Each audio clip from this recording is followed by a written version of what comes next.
because I've noticed that in the US, you tend to use wood more predominantly in your buildings. So I assume it's a lot cheaper than using like any other materials like in the construction.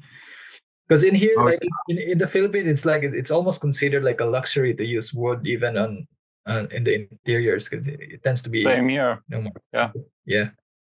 yeah. I mean, for us, the wood. I mean, the wood is very affordable. I mean, it's by far the most affordable material. Like I have actually never done.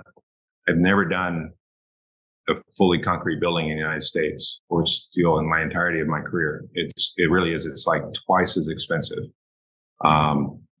So, and we do we do these kind of mixed use buildings that maybe the first 2 or 3 stories is concrete, and then you can kind of pile like 5 or 6 stories of wood on top of it. And a lot of those buildings, they end up. It's kind of why a lot of the buildings in the United States look like crap, because they're kind of this mix of materials. It's really, this is a project that we also collaborated with a Mexican architecture firm, and we acted as a developer on this one in Mexico, that it could all be out of concrete and steel. And I had a great time working on this project and kind of exploring the material possibilities of concrete. And in this, in Mexico, basically, these are the way, industrial buildings and larger buildings are built. It's kind of a concrete column and plate, and then infill. And sometimes it's infilled with block, it could be infilled with glass.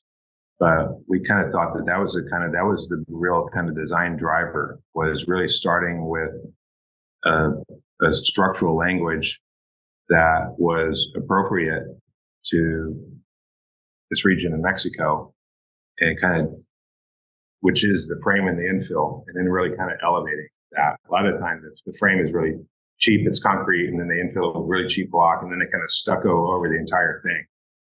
But instead, we kind of, we wanted to kind of have we didn't want to stucco the whole thing, so we kind of just used a higher quality of concrete, higher quality block.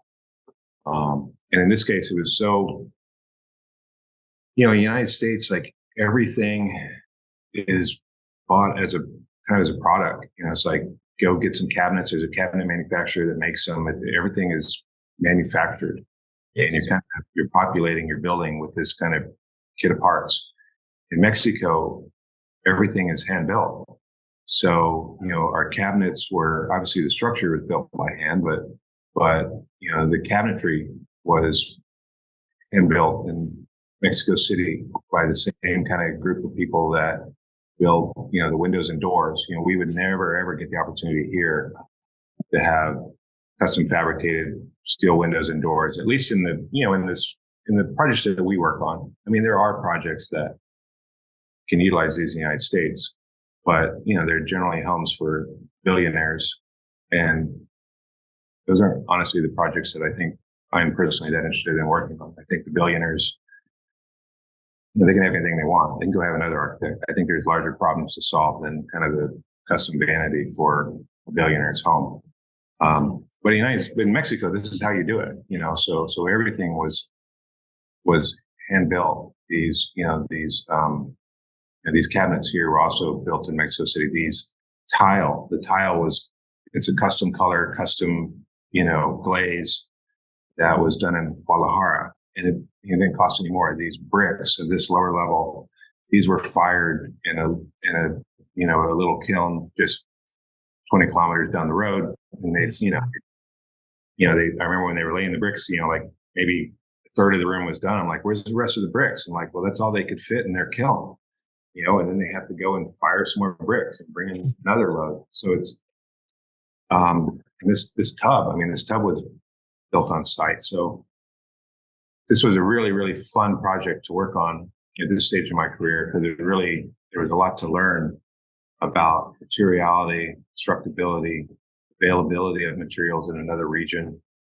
And it's been getting a lot of publicity, and it's been very, very well received. So, well, what's the idea behind the open voids in the walls? Because instead of like covering it up with a wall, you tend to open almost like 3 sides, or most part of the walls with openings. Well, of course, I think the first, probably the biggest challenge to this project was, as a developer, once again, is to determine what it is that we wanted to do.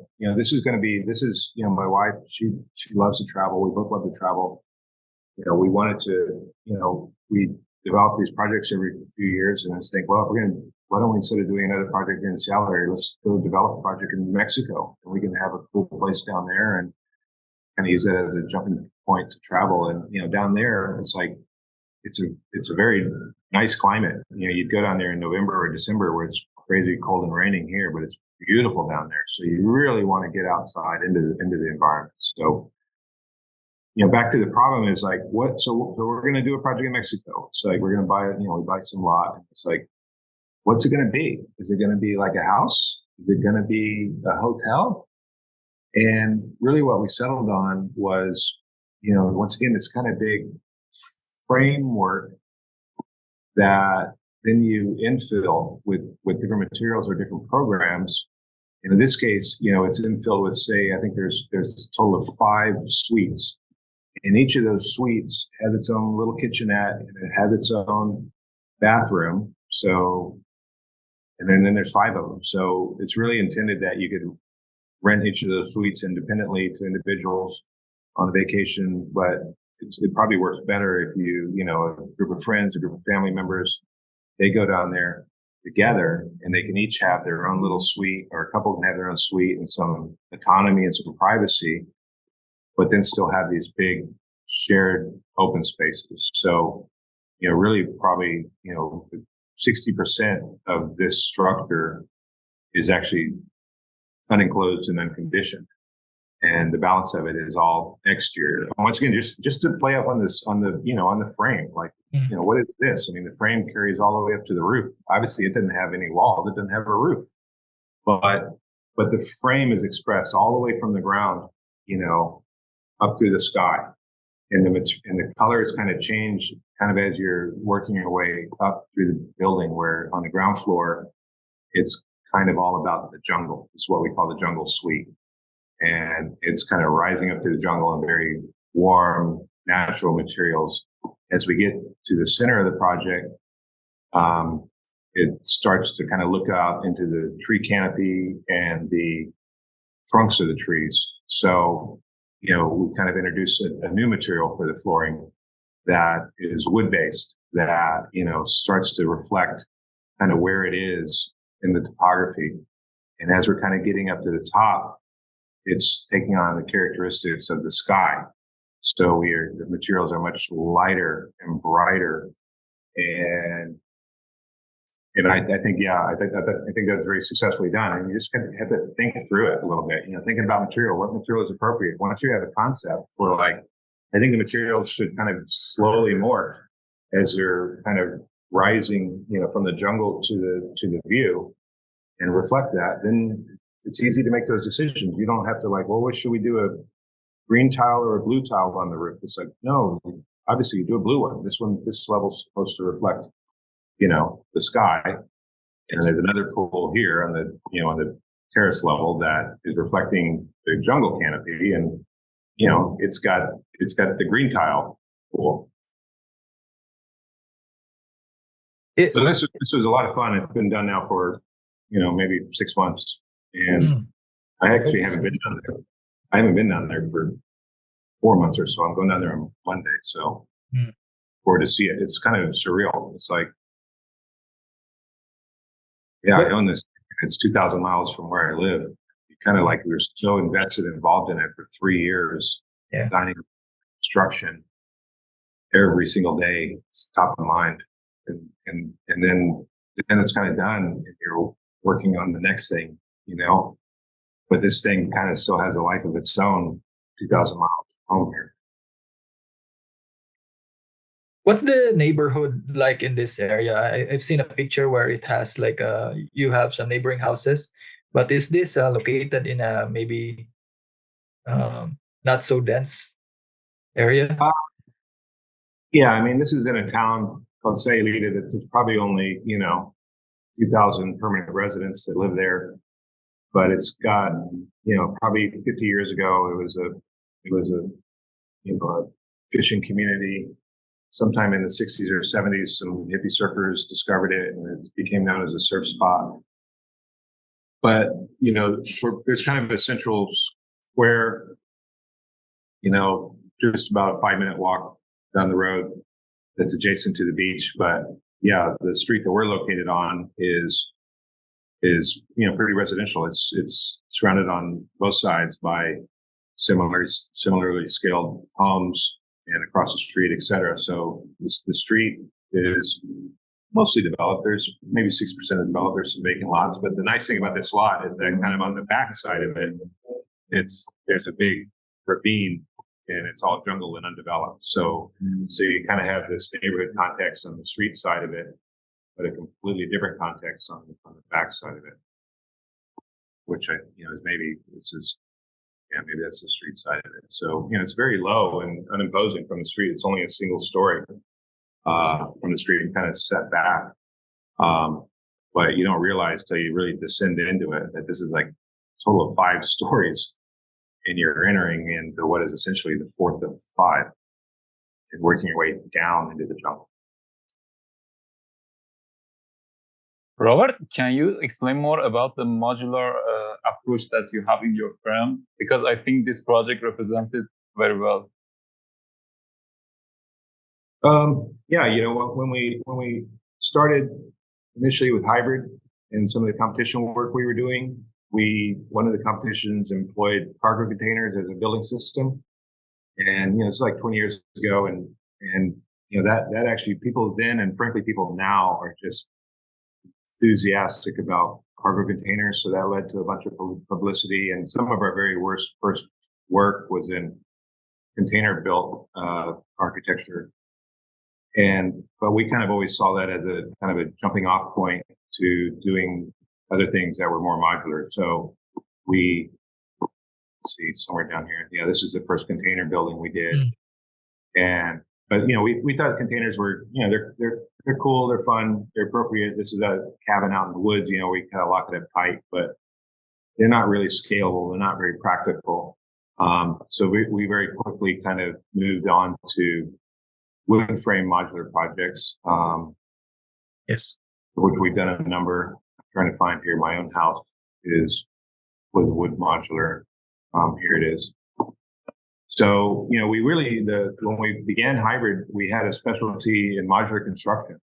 And that was actually what led to some of our first real projects because we had a specialty in modular work. We were kind of seen as regional modular specialists. So some bigger developers called us and wanted us to design a modular apartment building. That's really that was the big jump in scale that allowed hybrid to kind of take off as a legitimate business and an architecture firm. So we've kind of always had this, and doing something modularly, it requires a certain sense of discipline when you're designing it, because the modules, they need to ship down the road. You need to make all the decisions because it's built in the factory, in this case, in just a few days, and then it's brought up and framed into place. So there's a certain discipline to design that it kind of, in this case, the modular wants to be a box. That's what they ship. And it wants to reflect that. So there was initially in the foundation of the firm, this discipline using modular construction and how the architecture should respond to that. And I think, we've continued to do a number of projects. This is another kind of a kit of parts affordable house that is not modular, but it's all, it's very disciplined in its structural framing to have absolutely no waste of materials. And in the case of the project in Mexico, obviously the framework is this kind of concrete framework, but it was designed in a way that basically between the faces of columns was all on a 90 centimeter kind of grid, or we would here it'd be 3 feet. So you'd have, and it was designed basically for, it's either a window. In this case, it's like, 5 bays of windows. The window can be exchanged for a door. So there is kind of like everything kind of between the grid of the structure. It's an equal dimension. and it can accept a door, it can accept a window, it can accept the block.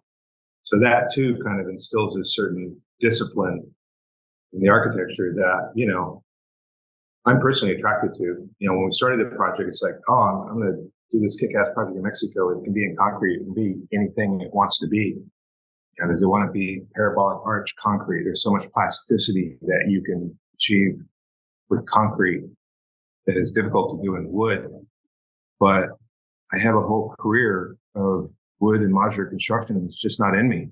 You know, I'm a rationalist at heart, you know, architecturally, and you just kind of embrace that and run with it. That's great. I mean, everyone has to kind of, you know, understand their own ethos and language and build on that. I think you also, it was also mentioned in your website that you use cross-laminated timber. How long have you been using this type of material? And I think it's also like starting to pick up in the construction industry. In fact, they're building like high rise with this material. Yeah, well, it's, you know, certainly over the last, you know, few years, you know, there's been a big interest in cross-laminated timber or mass timber here, particularly in this part of the country, because once again, this is kind of where a lot of the timber industry is based. So the wood comes from here. So there's been some factories that have, you know, started up to produce mass timber buildings.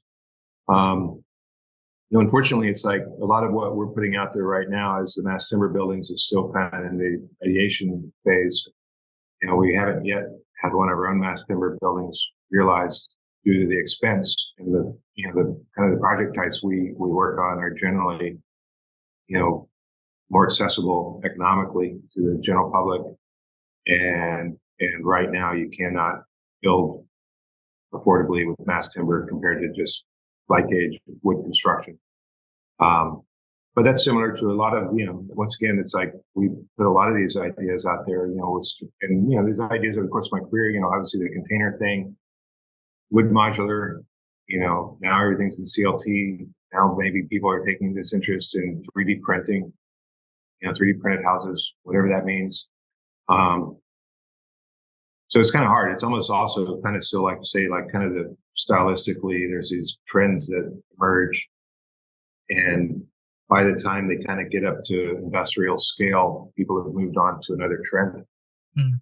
It's been very difficult to get the mass timber, even in this region. Once again, where it's created, it's still unfortunately not really all that accessible to economically to most buildings. But we're continuing to push it. You know, it's like that's just the thing. It's like sometimes it could take a few years, but it will get there. Robert, what's your view about 3D printing building, 3D printing concrete, or even steel? Do you think it's a trend that's gonna go away, or it's gonna be future for the construction? You know, I don't know. I've seen a few. There was a building that was, you know, had at least the walls 3D printed out here in the United States by Lake Flato. I thought it was beautiful, and had all these curving surfaces, and, you know, it wasn't entirely 3D printed. It also had kind of a wood roof and exposed framing, and I thought it was beautiful and really utilized the 3D printing well. Unfortunately, probably, you know, only how much of the actual building is actually 3D printed. You know, it's really just the structure. Maybe that's the exterior envelope, maybe it's the interior envelope, but obviously you still got to, in that case, you had to put a roof over it. You have to add all the electrical and plumbing and fixtures and furniture. And, you know, there's this other project also being done now, I think in Austin, Texas. I think Big was involved in it. Icon, the frame is called Icon, I think. Icon, right. Yeah. Personally, I think those homes are ugly and they just look like identical to another home. I don't know why they bother. It's like just a big box with a garage in front of it and a weird pitched roof. So, you know, I think in my mind, I've seen some other projects that are like, you know, they utilize what the 3D printing wants to do. It's, you know, it's a vault, or it's a dome, or how can it take on a new language that, you know, instead of just taking the same language of any other stick-built building and 3D print it, I think there's other things that it can do, and probably do more efficiently and more beautifully. If you could actually 3D print a dome or a vault, then that is also the roof, and it's expressing externally and internally the architecture, that it's done that way because of the way it's 3D printed. So I think it has possibility. It may always be a niche. It also, frankly, doesn't reflect a lot of my values of if I'm out here practicing architecture in the Pacific Northwest, this is where the wood is created, and the wood is actually created very sustainably and harvested very sustainably, and it's a renewable product, and it also reflects our region. So kind of 3D printed kind of takes away that kind of culture to do that here in Seattle, at least. And obviously 3D printing would be, oh, what a nightmare to ever try to do an addition to it or adapt or change it. It seems like it's also kind of very static. If it is this load-bearing vault or dome, how would you ever do an addition to it and cut a hole in it? The whole thing could fall down. I really don't know. I suppose that you could incorporate that into the structure in some way, but at least it's making change. It's doing something. Yeah, and certainly once again. Yeah, I think it's still in its early stages, the 3D printing. So yes, absolutely. Yeah. They are still figuring out how to make it sustainable. Yeah, and I don't really know enough about the actual concrete mix they're using itself, and is it sustainable? Obviously, there's a drive to kind of get away from concrete and carbon is created. So, yeah, that one. I mean, I say that. Once again, we have an architecture firm and we have a construction company. And over the 20 years that the architecture firm has been around, we've gone from just AutoCAD drafting to Revit and 3D modeling and 3D printing and virtual reality.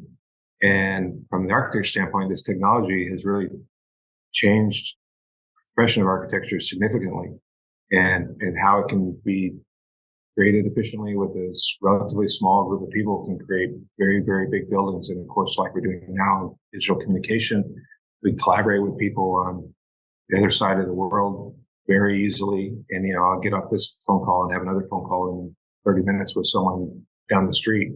But, we're doing it digitally. It doesn't really matter. Conversely, the construction company and the innovation in construction has been pretty much zero. There's been very little innovation.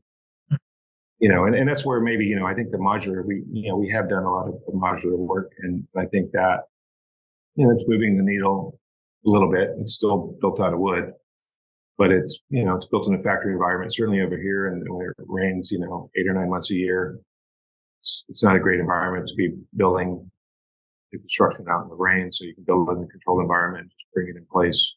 And it can be kind of done at scale, but right now it's difficult to do, say, a custom one-off modularly. Like when you do something modularly, you want to kind of have a widget that can be repeated 1,000 times. There's so much engineering.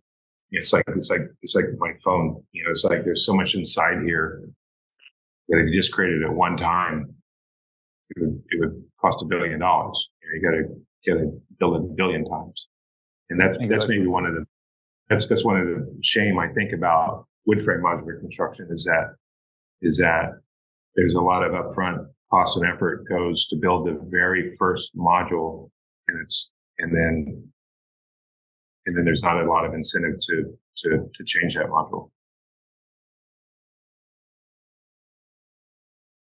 Yeah, I want to go back a bit on the first project, on the material used. I'm curious about this Corten steel. Does it tend to be cheaper than the regular steel that you use for construction? Is it more easier to install on site? No, it's not cheaper or easier. It's not terribly expensive,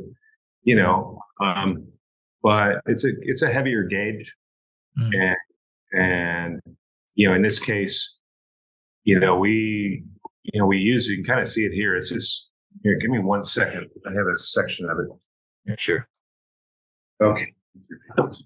Yeah, this is what, lighting's not very good, but it's a little section of what it is, when we first got it. And you can see it's like, man, it's beefy.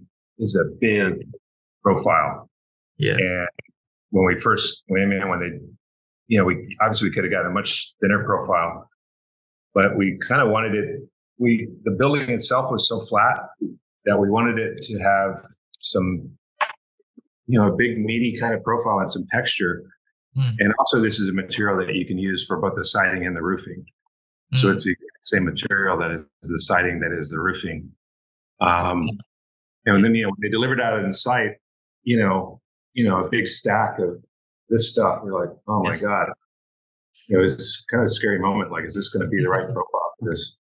But once they started putting it up and you kind of scale it out and you run, 10 or 12 linear feet of it.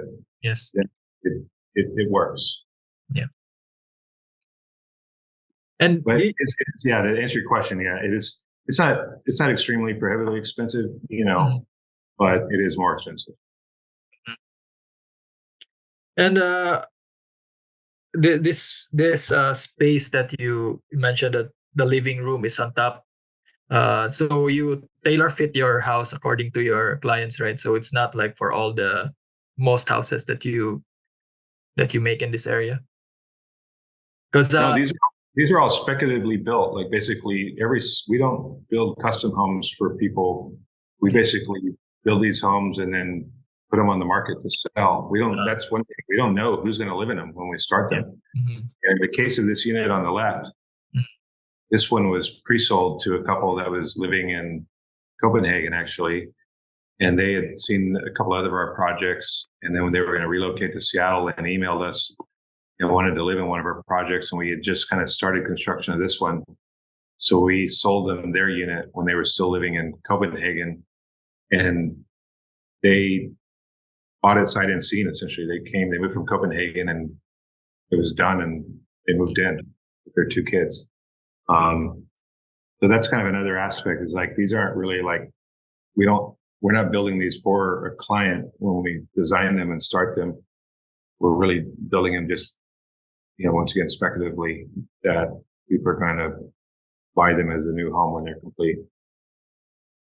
And that's unique. Most of the homes that are done, developers that do that out here in Seattle, what they create is really of very low design quality.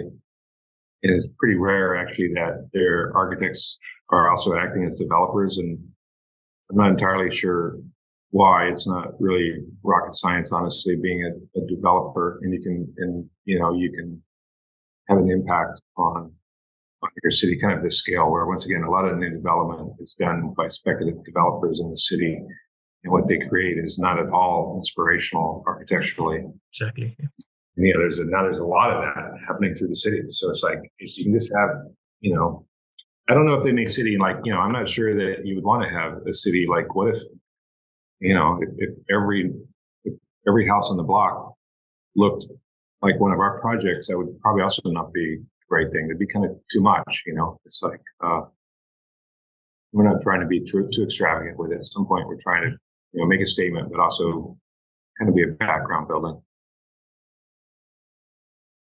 Yeah, exactly. Plus, I think it was a smart move to have this rentable space on the bottom part, on the lowest floor, and then they can also have an option to like use it whenever they want, just to like bounce back on the expenses. I think it's also those are things that none of the other, if when it comes to kind of sell these things, there's another dozen houses, right in the immediate area that are roughly the same size that are also for sale. Maybe they're also typically a little bit cheaper than ours because we spend more money building them. But ours can do something that theirs cannot do. It might be architecturally, might be cool, but I think the fact that it has that flex space on the ground floor that you can rent or use a home office or pandemic or whatever, and also has a lofted space that you can use in some other way. typically people are kind of having to do that. Like your little home office is in a spare bedroom, and you're sitting there zooming, you get your bed in the background and some exercise bike or something you haven't used in a year. It's not a very inspiring space to work in or to spend an 8-hour day working from home. So I think people really appreciate these kind of other spaces that where they spend most of their time. Obviously, when you're in your bedroom, you're typically asleep.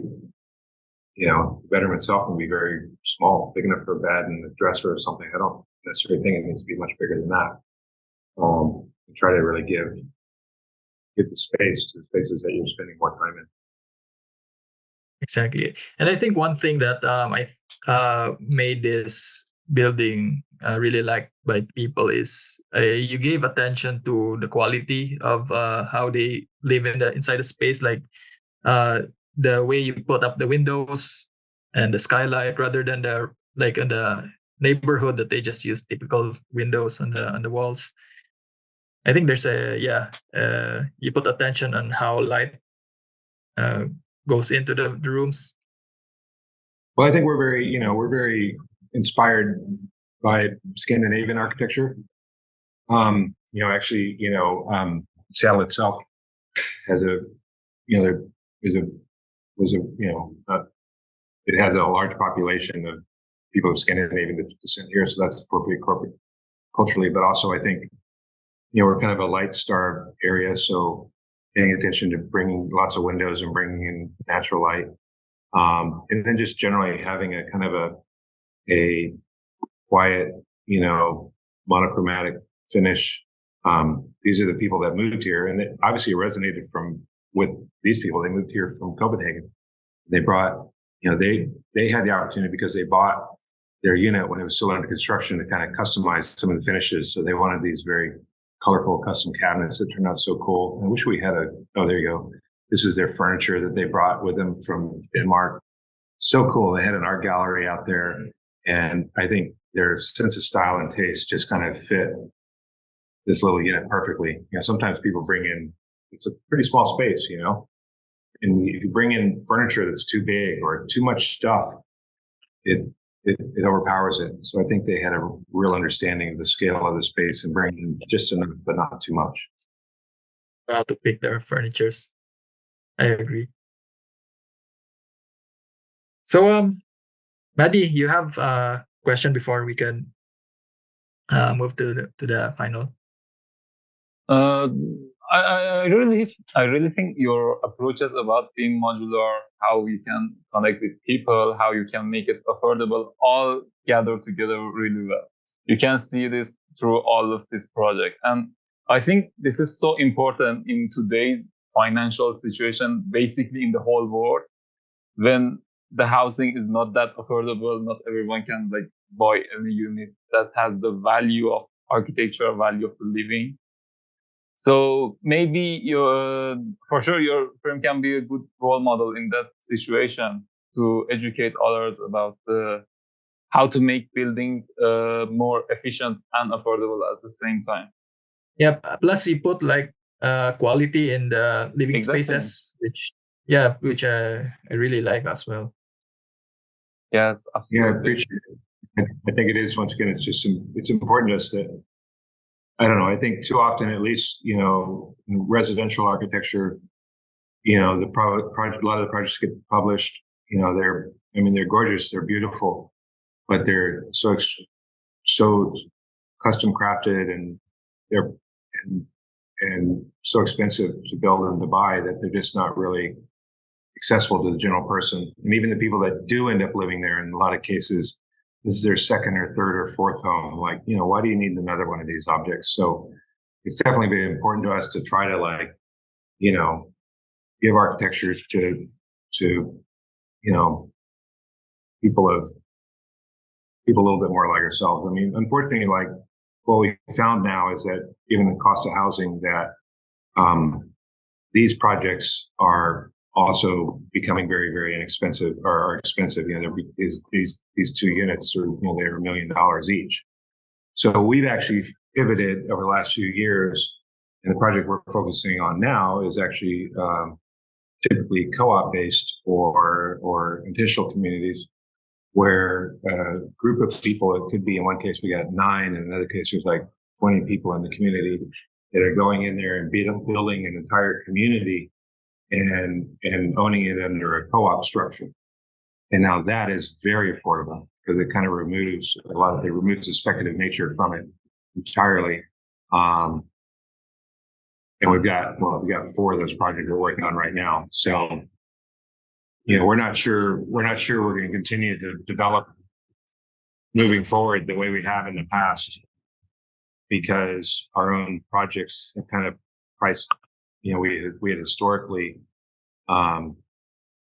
sold to architects, graphic designers, artists, and now that group of people can't afford our buildings anymore. So now that it's typically tech people, both people that bought these were in tech. Yeah. And it's kind of a shame. So we've kind of like our own projects are kind of priced out our typical buyer. So we've kind of pivoted the type of work we're going to be developing because the price of housing has changed so much. And the projects are fun. Like I say, I'm really, really enjoying these cooperative communities because they need to adapt over time. And a lot of times we'll start this, it might be a community of developing it for a community of 20 individuals. But when we started, there might only be like 5 core group of people that are behind this thing. So as other people are coming into the community and as you're designing it, the building needs to flex and adapt, even as you're in the initial design of it and permitting of it. And then of course, over the life of the community, the building is going to have to adapt many times. And that's been, we really like that because it takes, instead of just having kind of like one single unit that is kind of adapting vertically, it's a whole cluster of communities that can adapt vertically or horizontally. We really see that as an important part of the work we're going to be working on moving forward. Yeah, like as I mentioned earlier, I think I also really like the way you have an understanding of like the market and the community, because it brings a different take on your approach.